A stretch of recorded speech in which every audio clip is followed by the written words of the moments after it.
సింధు నాగరికత, Indus valley civilisation.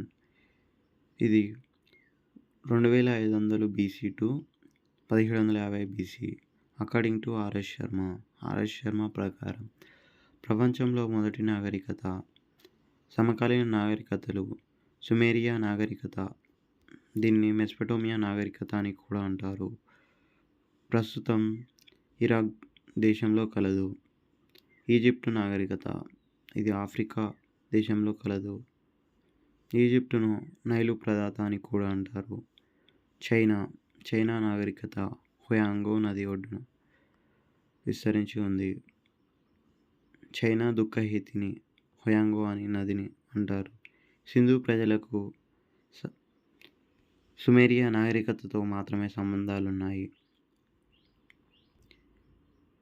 Sindhu నాగరికతను Harappa అని కూడా అంటారు. 1921లో హరప్పా ప్రాంతం బయటపడింది.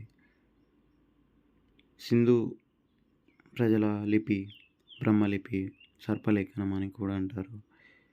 సింధు ప్రాంతం 13 లక్షల చదరపు స్క్వేర్ కిలోమీటర్లో విస్తరించి ఉంది.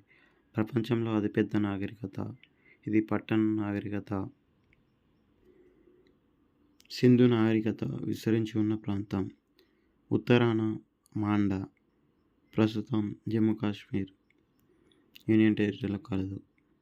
చీనాబ్ నది ఒడ్డున మాండా కలదు. సింధు యొక్క ఉపనది చీనాబ్.